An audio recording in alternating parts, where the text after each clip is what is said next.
25% of young men have never had a conversation with a woman. And I listened to that statistic and I was thinking about conversations I have with parents. Physiologically, boys are different. If we said academically, who's going to outperform a girl or a boy, our biological predisposition seems to tell us the girl will win. When you have computers with gaming, iPads, phones, certainly it seems more prevalent that boys are more likely to get addicted, withdraw, stay in their room with the computer playing games online, and that becomes their world. And when I hear questions like from women, where are all the good men? There are none. That occurred to me through Arakan. I wondered if that is actually a good potential opportunity for dads and their boys to do something together and experience something together. Video games not really conducive to teaching you the skills. Something like what we're doing with training, you're learning to be almost addicted in a different way, but addicted to something that is helpful and beneficial for your development and growth and your brain development, like we were just chatting about before. Do you find there are growing numbers of dads coming with their sons? This is a serious and enlightening conversation on some levels. I've invited Mark Boulton from Arakan Martial Arts to come and have a chat, and we're not really just talking about martial arts at all. Where we're starting this conversation is with our troubled young men who have difficulties in communicating. They're socially isolating themselves. This is the starting point for a much larger conversation, and we're not aiming to solve the problems of it. We're aiming to air some thoughts and some opinions on one particular subject and start the conversation of what is it we can do, or what are the variety of things we may be able to do to make the situation better. Learning a martial art isn't just about fighting at all, which is where we started a conversation. Yes. And I might push our attention towards what I wanted to talk about, which isn't martial arts per se. It's young men. It's young men. There was a statistic that I came across the other day, and it said 25% of young men have never had a conversation with a woman. Yeah. Yeah. Now, that stat came from America. Yeah. Right, and we call them young men because they're between 18 and 22. Yeah. Right, so there's an age bracket. And that obviously, well, I won't say obviously, I shouldn't say obviously, some of those issues started younger. And I listened to that statistic and I was thinking about conversations I have with parents and what I hear parents talking about with the young men principally. I'm not taking anything away from young girls and women in this, but I do want to specifically concentrate on young men because there are a bunch of issues which probably don't get enough air. And it's to say, physiologically, boys are different. We learn slower. Just a matter of fact. Yeah. If we said academically, who's going to outperform a girl or a boy, our biological predisposition seems to tell us the girl will win. Yeah. Right? Who matures faster? Everyone knows it's a girl. You don't need science to tell you that. Girls mature faster than boys.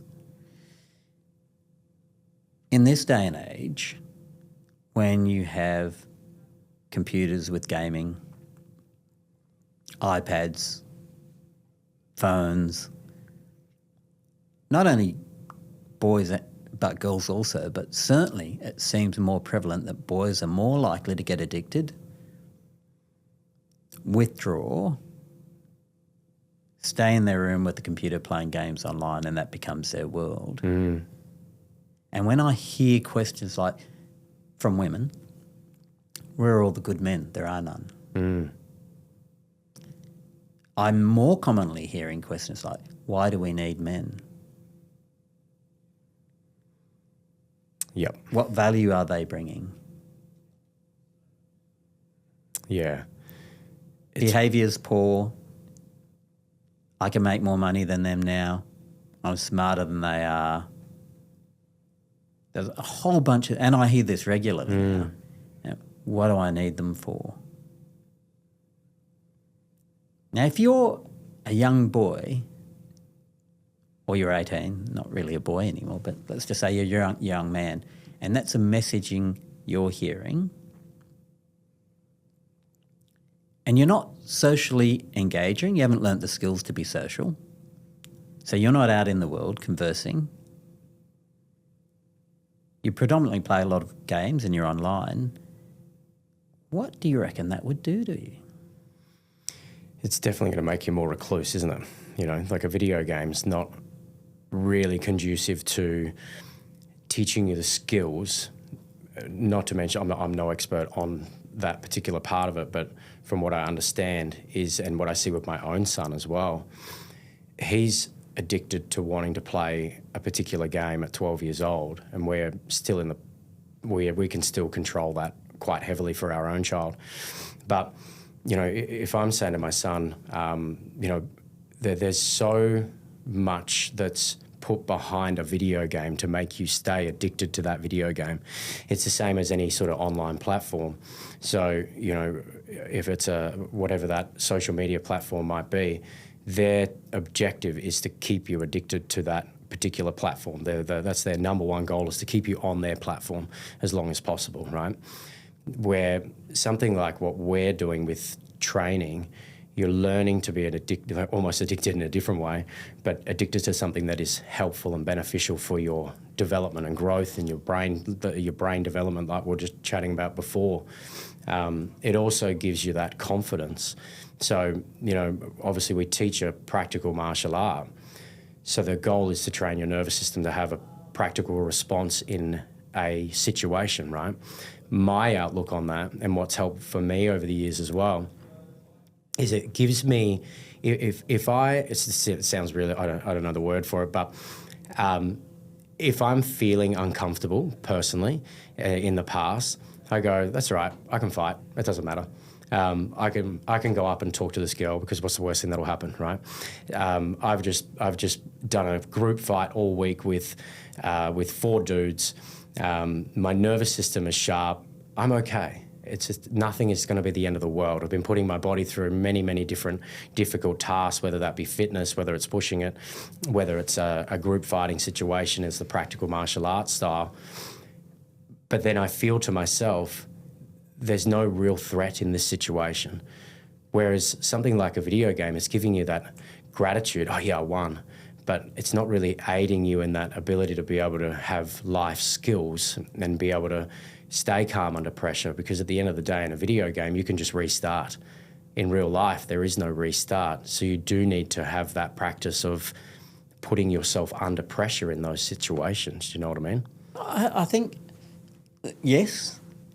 And I'll go back to some of the conversations I've had with other parents, mums and dads, who say, well, I don't know what to do with my boy, and how do we get him to interact with the world? Because that's where the learning is. You'll learn your social skills. You'll get involved in situations that are uncomfortable and unfamiliar, and from that you'll learn how to deal with it.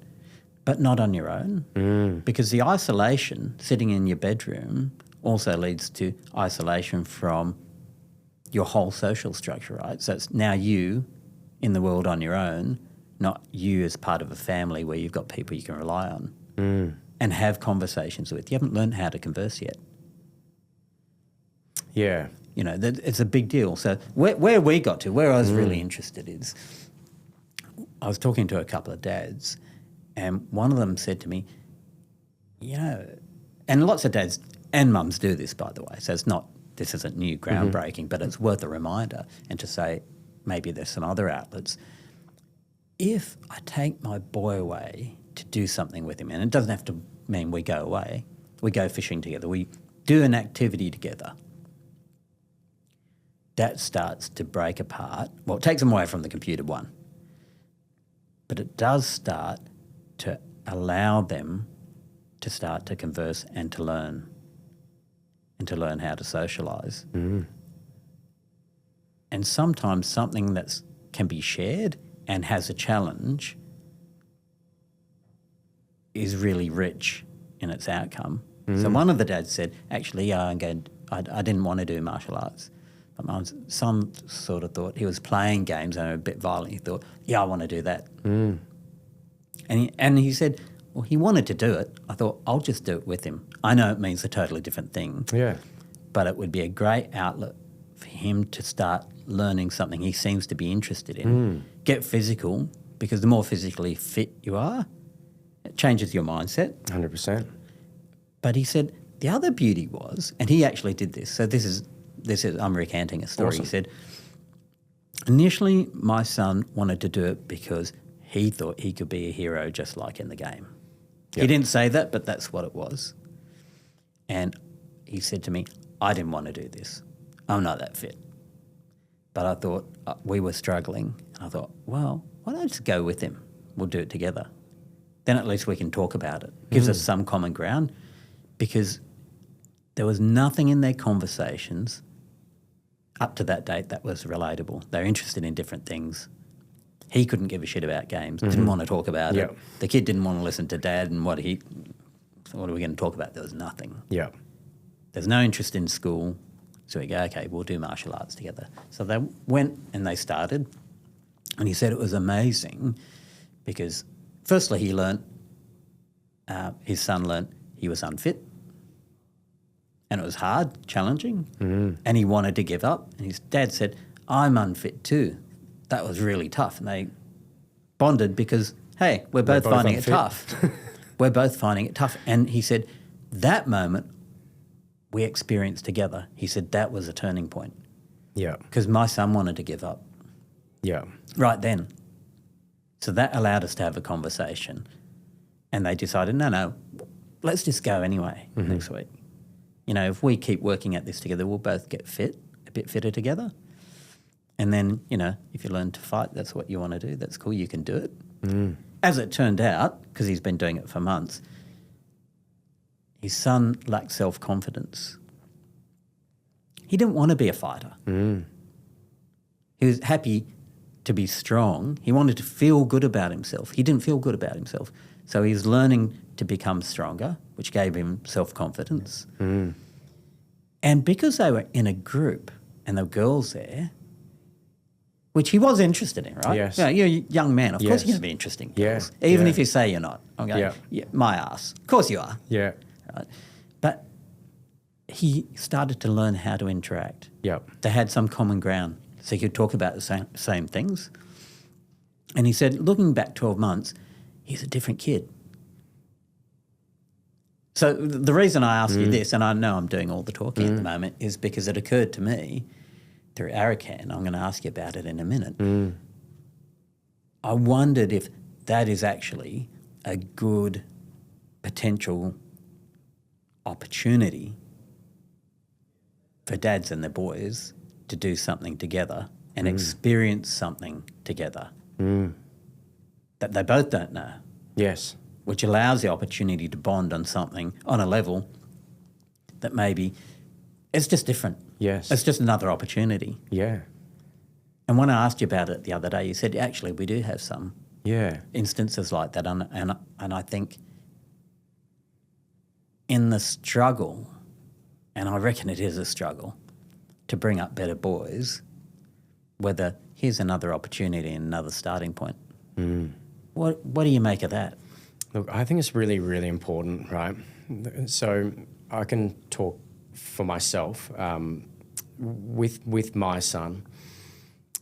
When I teach my own 12-year-old, I do everything with him, right? And obviously there's an instructor-student thing going on, but even still, I'm his father, and I tell him, you know, you've got to say yes, Dad, to me when I finish talking and things like that, and give me respect. But like if I'm doing lunges with him, instead of just saying you do the lunges, let's go, or let's go for a run, or you go for a run, and if I do it with him, what it's teaching him, I believe, for my own son, it's teaching him that fitness is okay. Looking after your body is an important thing in life. The more you train, the better you're going to feel. The more you train, the more confident you're going to get. The better your body is, the better you wear it. If you can learn to wear your body, then I think that's a really important thing these days. What does wearing your body mean, Mark? So what I mean by that, so some people, it's sort of like uncoordinated, right? So I think it's really important to understand your own body, right? So instead of my personal outlook on things, obviously there's some things I need to see a physician for, but I should, in theory, know my body more than what somebody else knows my body. So I shouldn't need to rely on someone to tell me what to do for myself. I'm pretty in tune with my body. I feel the imbalances between one side to the other, and obviously I do a little bit of research here and there to aid myself in those particular situations. So if I have some sort of knee issue, I can assess it, feel it, balance it out, do some more stretching, do some more strengthening, find out, oh, my calf's tight. Maybe that helps me then do more calf stretches and get a stronger calf. Then my knee gets better, whatever the issue was that I was doing. And so with my own son at the moment, he's got some not very flexible, his flexibility is pretty average, right? So I'm saying you need to stretch more. Let's stretch together. Instead of just you do your stretches, you need to do this. I'm doing the stretches with him because my belief is that it's obviously good for my body as well, but if he just sees me doing it, he goes, it's okay. It's okay to be pushing through a little bit of pain whilst I'm stretching.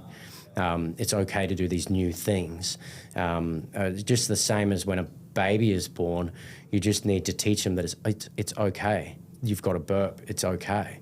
You're there, and even it seems like it sort of ends when they're going to school, but really they are still looking at us for guidance the whole way through. And I think that if I can be a good role model for my son with training, with confidence, with fitness, with my health, with my flexibility, with my wearing my body, what that's going to teach him is so much more than just how to kick and punch in real life, if that makes sense. Obviously, that part is great too, and I want him to have that. I want all my kids to have that. I want everybody to have that ability that they feel comfortable in any situation. But there's that real teaching them resilience, learning consistency. You know, if they turn up to a lesson every single week, regardless of how they feel, whether they're in a happy state, whether they're in a sore state, whether they've got an injury, whether they're sick. Obviously, if you're training with an injury and sickness, you want to be mindful of it. But what that's teaching them is resilience, right? And that's one of them things, and that's a really good thing as an employer yourself. You want someone that's going to hard work, turn up every time, be reliable, be calm under pressure, all these things that it's going to help with your employability.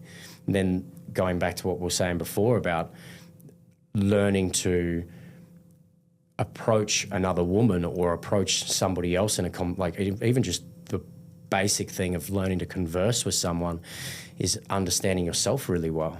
And then being a good listener, being a good calm in my mind that when you're talking to me and we're conversing together, I'm listening to you. Do you know what I mean? Absolutely, yeah. We just recorded a podcast and there's a whole science around the communication. Yes. And we did a deep dive. I think this is great foundational stuff, no matter what age you are. Yeah. Because if you know yourself and you know your body and you can build things like resilience, the world changes. Yeah. Doesn't it?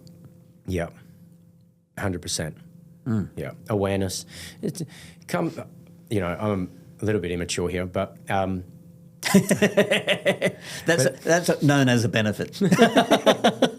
But so, I got a dog, and my dog, she's a big dog. She's a Rottweiler, beautiful dog, awesome. But when other people are around my dog, it's like, oh, I nearly tripped on your dog. So, well, how did you not see the thing?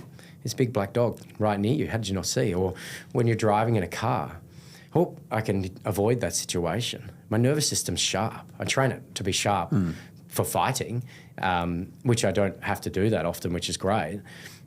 But it's sharp because I'm constantly always repetition, just getting my nervous system sharp so it can protect itself on a street context. But that residual or resonates through the rest of my life, whether it's my driving, whether it's catching a kid when they were falling out of the crib, or acting with first aid, whatever it might be, as a first responder in certain situations. So, my nervous system's sharp in those moments, which is a really cool thing. I find it really fun. I can catch a ball if I need to really quickly, whatever it might be. Great party trick. Yeah, so, I guess a little bit immature thinking, but I feel like it just resonates through everywhere, not just obviously being able to beat some dude up on the street if I have to, Yeah, or even in a kid situation with a teenager. I feel like that confidence comes from, like, if we teach them to be confident in a practical situation, you're less likely to be bullied, right? And then when you're less likely to be bullied, you're less likely to be kind of emotionally damaged from that, and then you're less likely to be recluse. Do you know what I mean? So, and then the game becomes really addictive at that point, because when I'm in the game, I can pause it when I want, I can restart it when I want. You're in control. I'm in control of everything. Yeah. In life, you're not. And then the key is if we can train someone, doesn't matter what it is, who it is rather, if we can train their nervous system to respond to a stimulus, they're or sharp. not respond, as the case might be. Yeah, or not respond, exactly. Yeah, I think I'm a great fan of talking about what doesn't change. Yes. And things we shouldn't do, rather than what we should or could. And I say they're all options, right? So you can allows you to you've got options. Yes. Gives you options to say, well, why would I want to hurt anyone anyway? Yes. I know I could, but just because I can doesn't mean I should. Yes. But I've got enough confidence and control and ability to understand that I've got a choice, and enough time to exercise that choice. Yes. Yeah. And you see that, you're right, you can see it in life. I've got people who've worked for me who've done not just martial arts, they've done any form of physical training that requires discipline. Yep. And the way they think is very different, and they're less reactive. Yeah. They're less reactive because they know, I don't need to be. Yes. And they can pause and go, well, what is this about? And it's not always about me. Yes.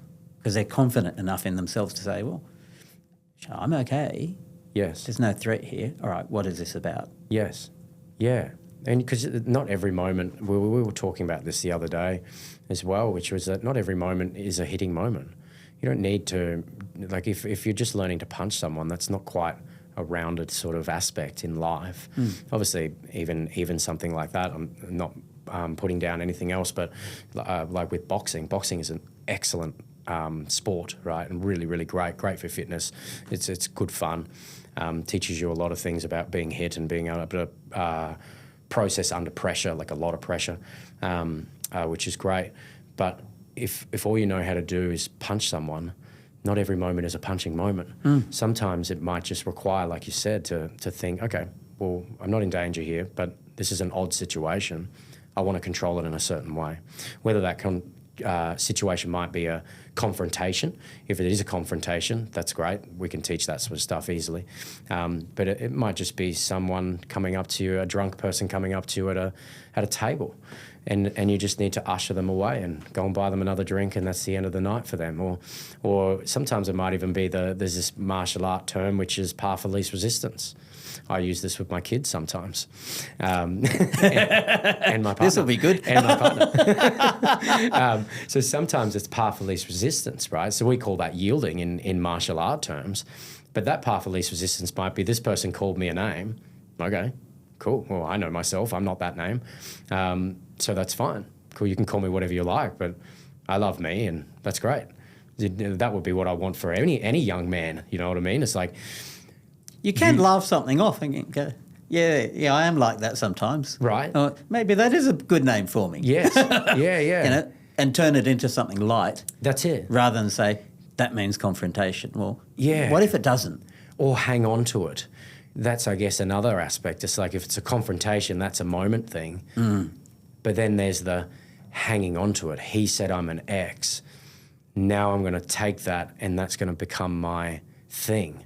But I don't want to hang on to it. I want it to just disappear through me and laugh that moment off if I need to. If it's a young man and someone is bullying them, if we can teach them that, you, I know that you can fight. I know that you can push through fitness. I know that you're strong. Who cares if you're skinny? There's no, or whatever the name that someone's called someone is. Who cares? That person doesn't know you. You know you. And if you love you and you know you, then other people are going to love you anyway. Who cares what that person thinks? There's always going to be one of them. There's always going to be someone that doesn't like you. So it's just a matter of, like what we were saying before, no one's really teaching people this, I don't feel. It's good to learn mathematics and English and all that sort of stuff, but no one's really teaching someone through repetition that it's okay to fail. It's okay to be under pressure. It's okay to be in some pain. You don't have to take that pain and become suffering. It's your choice whether you decide to suffer or whether you decide that you're just in pain and having a moment. You know what I mean? What a great distinction. Yeah. And I think we don't... I have to be careful what I say here. I think perhaps with kids, we don't direct the physical activity attention to where we can get most bang for buck. Intellectually, I think we're not bad. Things can always be better, but we go, okay, well, if you teach them these things, that will prepare them, but that's only intellectual. Yes. What about the rest of it? Yes.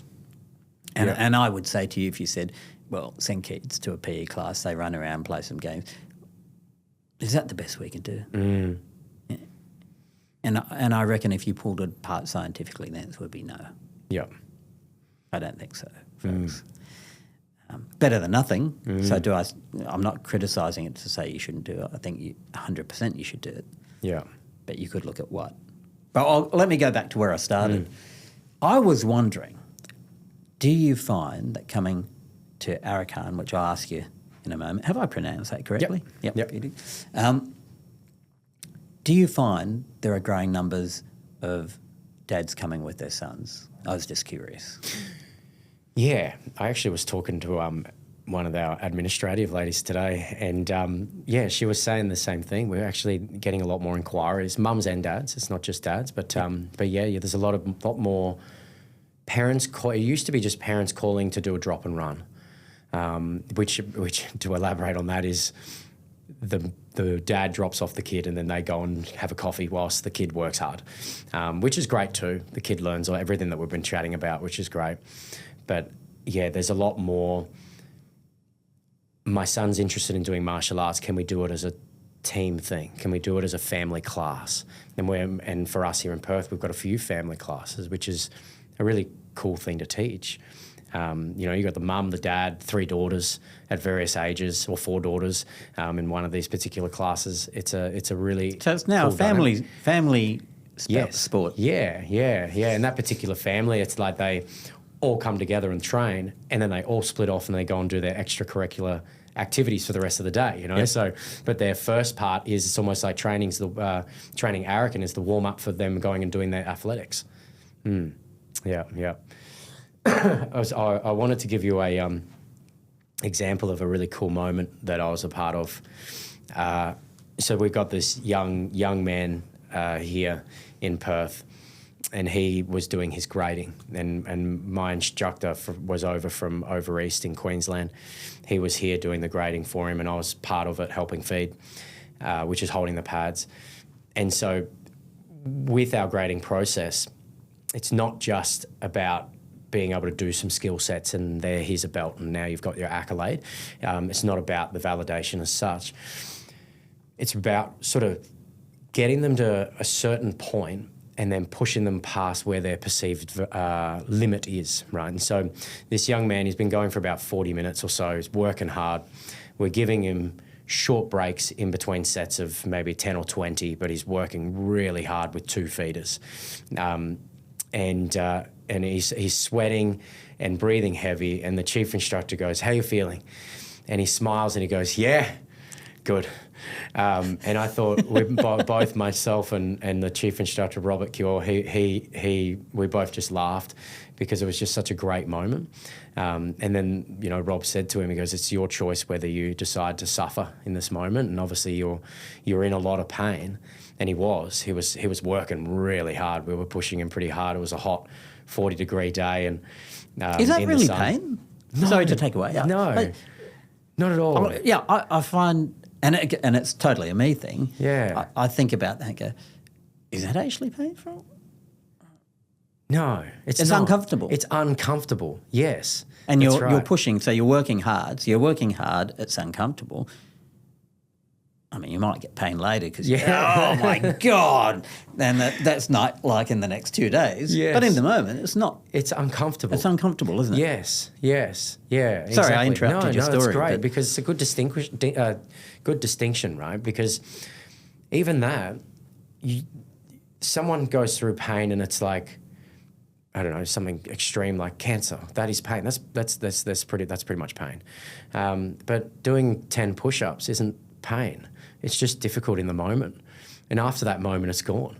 So it's quite fleeting in a way. And even with the grading, once you're done, you're done. That's it. Like I've done a couple and you know, it's difficult in the moment, but you're not really in pain. It's just hard at the time. And again, this is a distinction. And the reason I use that word all the time, distinction, because when I find I attach a word to something, people take a meaning of it. And pain is a lot heavier than uncomfortable. And I go, well, is it actually painful? Or is it just uncomfortable? Is that hard? Or is it just, it's challenging in the moment? I got to push through. But is it actually hard? I don't know. Is it even really hard? Yeah. But do you know what I mean? Yeah. Mate? Yeah, I do. Yeah, because, you know, something my instructor always used to say to me, or still does, but it took me many years to really understand what he was saying, but it's what story are you telling yourself? Yeah. And that's exactly what you're saying. Someone's saying, oh my God, this is so painful. Someone's just saying, this is a little bit uncomfortable. Someone else is telling themselves an even better story going, this is great. All this fitness is awesome. Putting myself under pressure is so good. I love it. You can have fun with it and Yes. still say this is super uncomfortable. Yes. You go and play it if you love volleyball or something. Let's say Yes. it's volleyball. And you're going hard. Dude, that can be uncomfortable, but you're still having a good time. I'm having a great time. Yes. Is it uncomfortable? Yeah, because I'm doing all this, but it's fun. Yes. Yes. Exactly. So how you frame it to yourself, it's like you say, what stories are you telling to yourself, yes. can help you determine the outcome and how you feel about the whole experience. So we do have control. Yes. And I think giving that to people and to kids, if we can give them some gifts here and there, that'd be one great one to say, you can control the outcome of how you feel about an experience. Yeah. And what the meaning of certain words could be for you. Yeah. Yeah. And that's one of the things for me over the years as well. So with my instructors, because I still train, I've been doing it for 17 years and teaching for 15, but I still train and I still have my same instructors I did when I first started, which is great. And we're great friends and they push me and they've been there for education.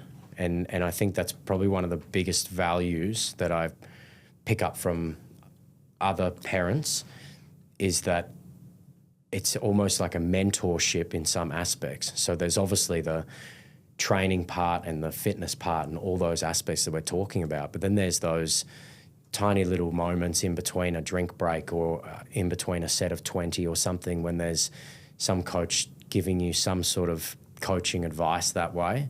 And if you were to take that circling back to what we were saying before, with a young man that can't get out of the bedroom to go and talk to someone, what story is he telling himself? Everybody hates me. No one will like me. No one will love me.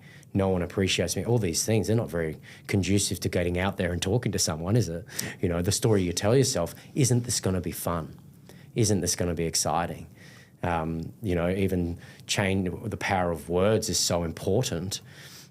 Someone going, I'm so anxious, or it's like, I'm so excited. It's like the same, apparently, I'm no expert, but it's almost the same chemical thing happening in your body, but it's just a completely different way of telling yourself the story. I'm so anxious about doing X. I'm so excited to do my exam today. I'm so excited to go to this party. I'm going to make so many friends. Yeah, my good friends are going to be there. I'm going to find some awesome date. People love me. Whatever it is. Yeah. Instead of it just being an affirmation, though, it becomes a true thing that you feel inside yourself, instead of just an affirmation that you're saying with no belief. Yeah, I think the belief is key, isn't it? Yeah. What you truly believe is what'll come to bear. Yes. You have to feel it, right? Yeah. I'm going to be rich. Doesn't really have much merit to it, you know what I mean? But finding something that really truly means something inside you. Like for me, it's teaching people. I love it. I met my partner through it. It's great for me. It's just something that I really love. So when I say to myself, I get to empower students through Arakan Martial Art, it really truly is that. I get to empower people through Arakan Martial Art, that's the vehicle to so many different things. It's been the vehicle for so many things in my life. I get to share it with someone. So talk to me about the empowerment, because that in itself is an interesting story, because you're not talking about, now you've gone away, which you've departed from, we're punching, kicking, fighting, being physical, to saying, well, actually what I'm doing and what I enjoy is empowering people. Yeah, that's right. That the martial art might be the vehicle for it, but your enjoyment seems to be, I'm hearing, the empowerment and your role in that. Yeah. How do you see that? What does that even mean to you? Well, so I see it in many aspects, right? And so going off young teens, actually, if I stick on young teens, when I partake on a journey with someone, it is that in itself. It's a journey, right? We are seeing each other every single week, sometimes multiple times a week for years. So that might be 8 years. I've got some students here in Perth that have been training for 9 years. They're some of my first students that when I moved here. Some of the students that I taught on the Gold Coast are still training, but they're training with another instructor obviously now, but they're still training from when I first started teaching, which is amazing, right? And you really see someone grow because you've been part of their life for so long. And so I guess with young men, it's seeing them grow into being more confident as a 12-year-old at starting high school, starting at high school, and then by the end of high school, they're a prefect, and there might be a school captain or some sort of house captain or something like that. Then they're getting into a college and getting a good job and whatever it might be. Do you know what I mean? And so then with a lady, it might be someone that's unfortunately had a lot of trauma, and they're then able to work through that, and we're able to work through that with them to the point of where, like what we were saying before, someone starts because they're anxious about doing a group class, or they're anxious about men, or they're anxious about some particular sort of situation. Over time, then that ends up being the fun thing that they enjoy doing. So they know they're telling themselves a different story about that instead of hanging on to it still, which is, to me, that's one of the most beautiful parts about my career. Yeah. Beyond I love the martial art, don't get me wrong. I love learning that stuff, but that's one of the parts that I really, really, truly enjoy about teaching. Yeah. So do you purposely set out with empowerment in mind? I have no plan ever. I don't plan anything, but I guess it sort of just happens. So we've got like a bit of a process that we do. I find it really unique to Arakan. It's quite cool. But if someone, because we specialize in doing private lessons, as you're aware, and then we get someone to go to a group class, and then they get over that sort of hurdle over time. And then we have different levels, right? And so obviously when someone starts, it's pretty basic, it's pretty low energetically. It could obviously be pretty high energetically if you want to, so we can moderate it however we want. And so, but I guess at starting point, they start and then it just sort of starts to grow. And so then there might be another level from there, which is like what we call like a lesson where we might do a sort of a scenario-based thing where there's now vocals attached to something. So they're slowly growing and growing and growing every time. So they've started with their 1.5 hour a week in a quiet park in the middle of nowhere to now a school with 4 other people training with them, and then it's a group class with 20 people training with them. Then it's 10 instructors feeding them at a group class with 20 people. And do you know what I mean? So it's like it escalates, which is what I find builds that strength over time. So, and I'm just wondering, because you talked about empowerment, and I do like the fact that you have no plan with a big smile on your face, because that says to me you are flexible. You clearly know what you're doing, so it's not a question of skill or planning, but it says to me, well, everyone's an individual, and you don't know how you're going to listen to that individual or interact with them yet. Yeah. But you will at the time, right? Yeah, exactly. And I try not to go too much into it in a lesson, because my job is to just teach. But if someone was to say to, at the start of every lesson, as you're aware, how are you feeling? How is your body feeling? That's the first thing I always ask someone. Sometimes I get this wrong, because sometimes I'm pumped and you might go, I'm really tired, so I just give you a pump lesson anyway, right? Which I think is good. Personally, I think it's great. Those types of things, it's like we said, like if you're tired and I give you a high energy lesson, you can have some of my energy. I've got plenty. You can take it. Do you know what I mean? So I think that's a really good thing about what we do. But then maybe you might... someone might come in and go, I'm really sore, we just did a marathon last week. Okay, cool. So do you need a lighter lesson? A normal lesson would be fine. I just can't use my legs so much. Okay, cool. So we won't do kicks. Yeah. Perfect. No running? Okay, cool. That's it. That's as simple as that as it needs to be. Sometimes someone needs needs you to hold the space a little bit. But I try not to be a therapist, so... Yeah. I think every human interaction has an aspect of therapy. Yeah. You take the technicality out of it. You go, well, even asking people how they are can be therapeutic for some people. Yes. So out of curiosity, let's say I had a teenager and I said, well, they're interested. I'll get them a private lesson with Mark, because I think that interaction will help them a lot, and it's a different person. It's a different way to interact, but they're not listening at home. They're teenagers. But they may listen to Mark. Yes. Or they may disclose to Mark, because it's not always telling, because telling doesn't work that well for a lot of teenagers, but listening. Yes. And having somebody outside of the family unit as a whole to listen to could be valuable. Yeah. So if that was the case, I go, well, I'm going to send my son or daughter to you. They're interested. You go, great. We book them in. And I say to you, Mark, there's a few problems at home. Not looking for you to solve those problems, but just want you to be aware. Yeah. And if you were just a great sounding board as you're going, I reckon that might have some good outcomes for all of us. Yes. Would you be open to that? Yeah, 100%. We do it sort of naturally. A lot of the time, this stuff happens naturally. Yeah. So a great example of what this is recent with a student that I've got at the moment. The father tells me that he's not going to school, and he goes, he hasn't been to school for the week. He just decided he doesn't want to go. So okay, well, I don't cross any boundaries. So I just said, well, I can chat to him if you like. And he said, yeah, be open to your input into it.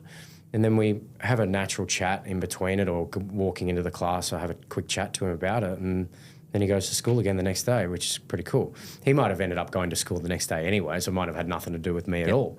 But I think, from my experience, when I was a young man, having somebody else that's not your parents to talk to was really great. Sometimes it's hard to talk to peers, but having someone, like I was lucky enough in my childhood to have older people around me. So I had someone as a close friend that was 10 years older than me. So having that person around to say, hey, that's not quite the right way to act, or hey, you shouldn't hang out with those types of people. At the time, I might not have liked him for certain information that he gave me, and it might have been unsolicited. But looking back on it now, I'm glad that I had people like that in my life. And putting that into training, when I first started training, I look at these instructors and I go, wow, these guys are like pretty put together.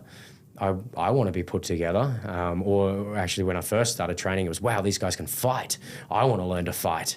How old were you, Mark? I was 18. Yeah, okay. Yeah, 18, 19, yeah, something like that. Yeah, 18, 19.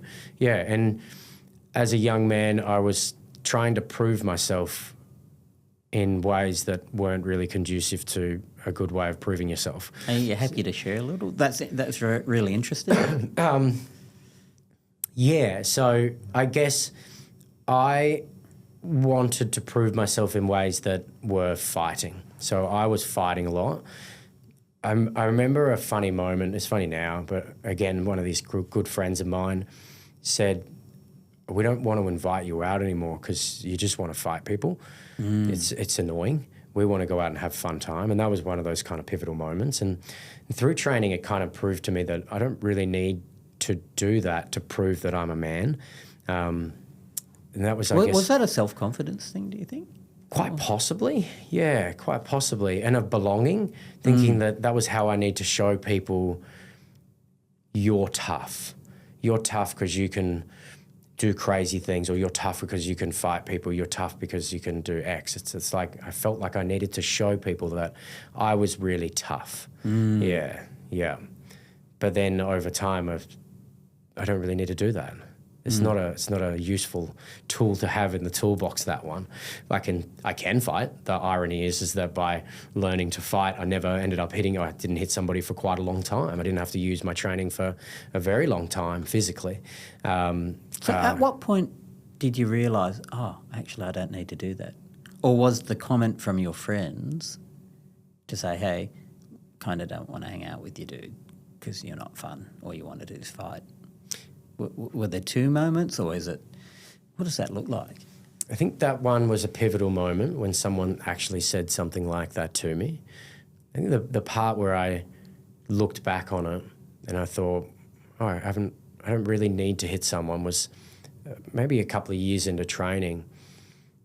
And I just realised how violent and deadly what we did was, that I didn't want to do it on someone in reality.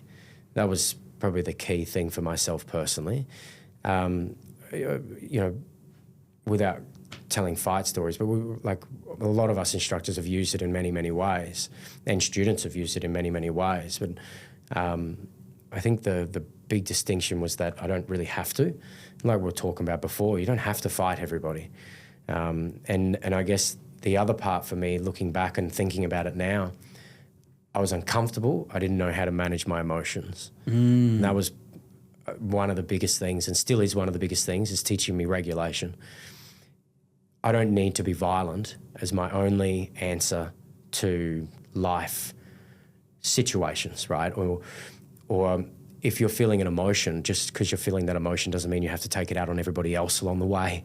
If you're feeling angry, it doesn't mean that you go and get drunk and then go and fight someone. That isn't really conducive to being a good human in my outlook.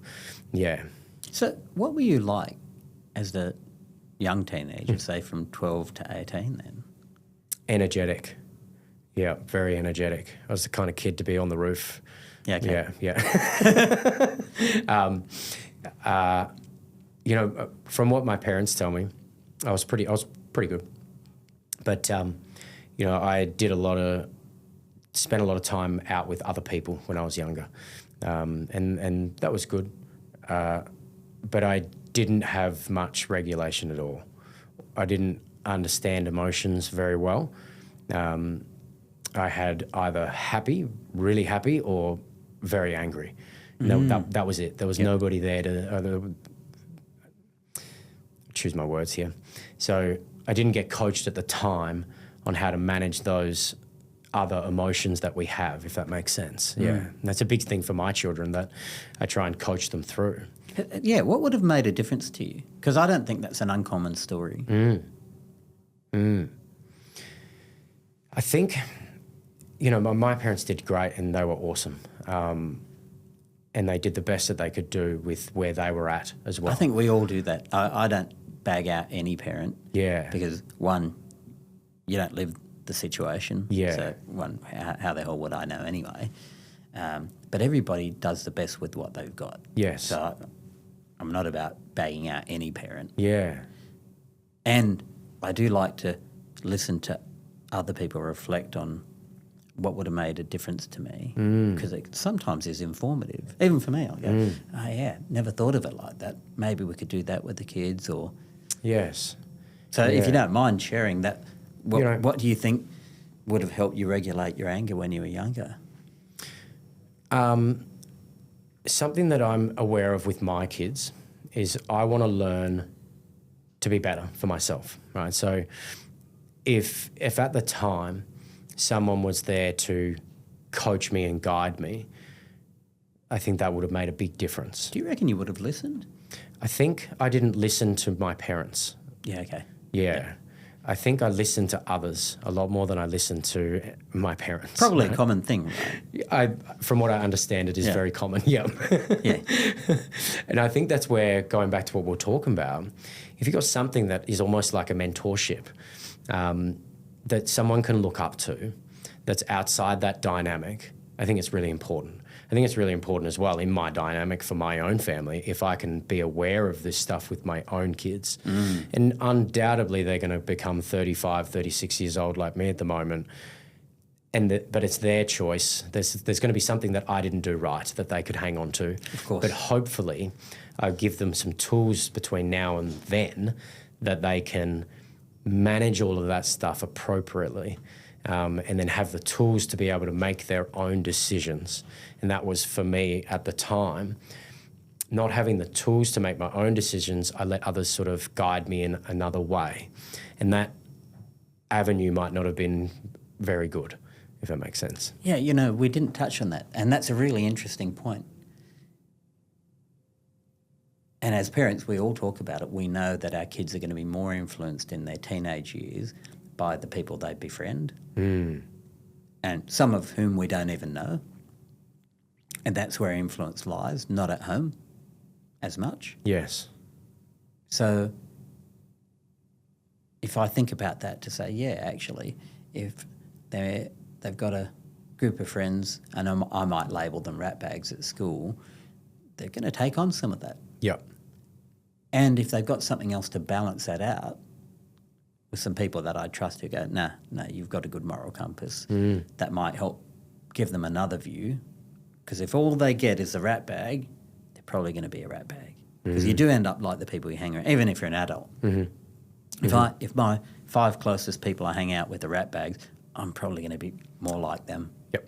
And I can change it. Yep. If I go and hang out with people who are much better grounded or have a different view, I'll probably turn out more like them. Yep. Because we're all socially influenceable. Yep. 100%. Yeah, so important to try and find some group that is befitting of what you want your values to be.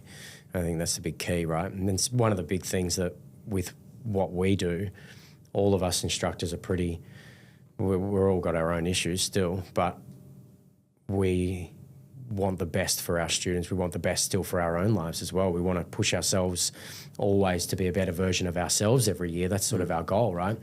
You know, so I know personally for myself, I love trying to get better at understanding the body, better at understanding my mind, better at understanding my emotions and all that. And then if I can help, it's like being a guitar teacher. It's like if you're learning the guitar, if you start teaching somebody else guitar, you're learning it even better. Yeah. You really, really start learning when you start teaching.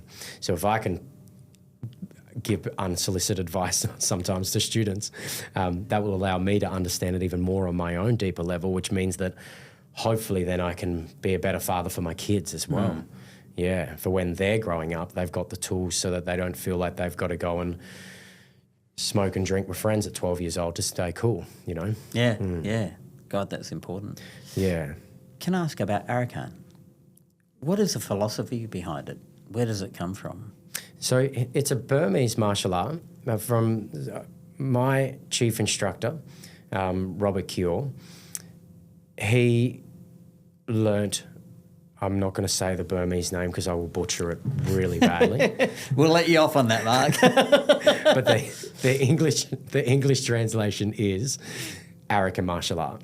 And so he has then moved then to Australia over 30 years ago and then started teaching Arakan, and over the years we've adapted it to, I guess, what we're doing today, right? So, and what we teach is a practical martial art that isn't about isn't about ring or competition fighting.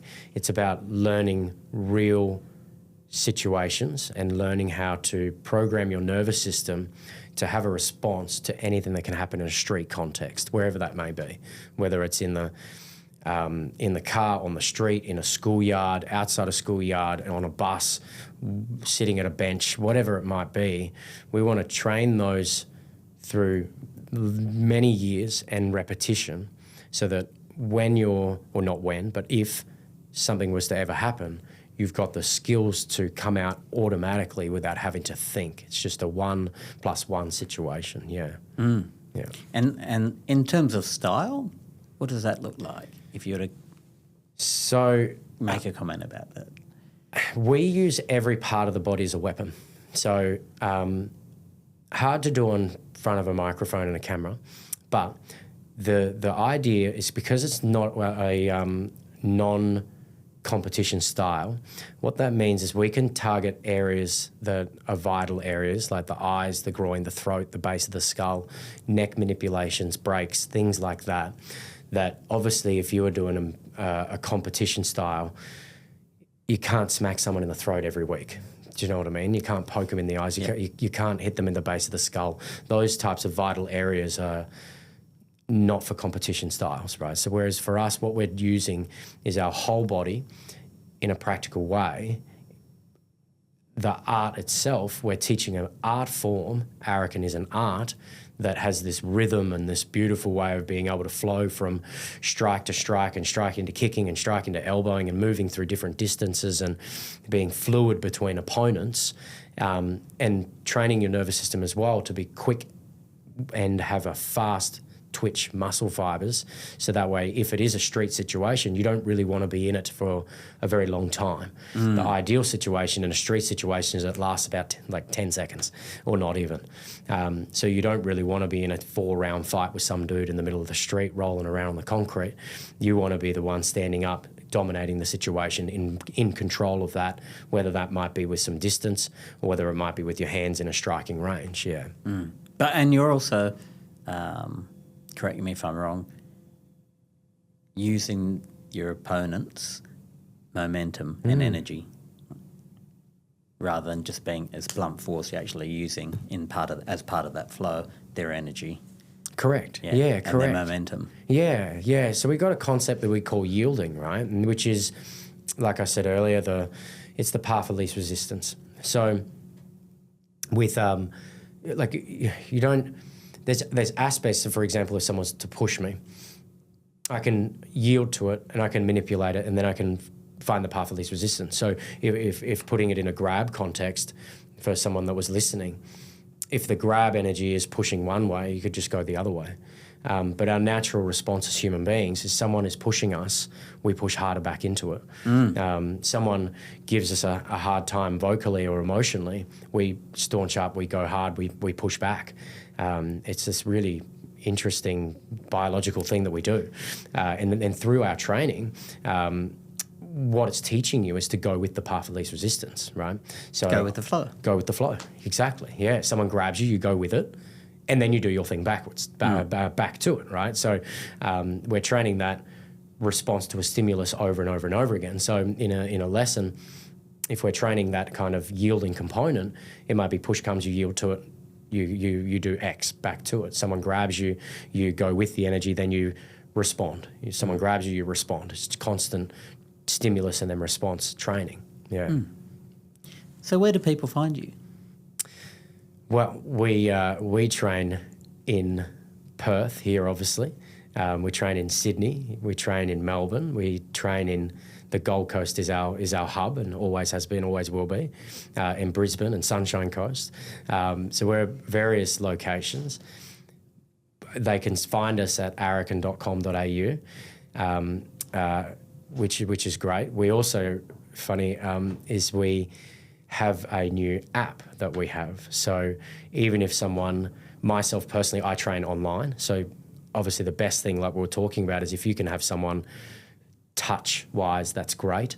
And face-to-face is always, that human interaction is always the most important part about doing what we do. But we do offer online training. So my training personally, I train with my instructors, they're online. That's the only way that I can continue getting better. But then we have now an app that someone can join for only $20 a month. They can sign up, they can get tuition of this is the lesson, let's go. There's instructors doing it with them. The explanation of the strike, they can learn to do everything. They can learn to use the boxing bag, learn to hold pads. The father and son can train it together from the comfort of their home if they were really that anxious about getting out, like we've been chatting about. If that's a thing, there's an avenue for it. If someone just wants to do their one private and they can't prioritise more financially, $20 a month that's cheaper than Netflix. And from that they're getting fitness, they're getting the technique, they're learning to hit something, they're getting all these things that we've been chatting about from an app. So you can find us on the website, you can find us on the App Store now as well, which is pretty cool. Awesome. We might get a link put down. That'd be awesome, Hanif. Thank you. Yeah, the podcast. Any final words of wisdom in parting, Mark? I think everybody should train. Everybody. Yeah. For me, it's just, obviously I'm biased, but I think it's just so important in every aspect. Yeah, like we've been talking about, there's practical, which is important, but then there's so many other things that come from doing a martial art and training with what we do and the particular system that we've got, that we teach, I feel has this ability to tick a lot of boxes, that people are looking for in life. Yeah, fantastic. Thanks for sharing your stories as well. Thanks, Hanif. Yeah, beauty. Thanks, mate. You're welcome.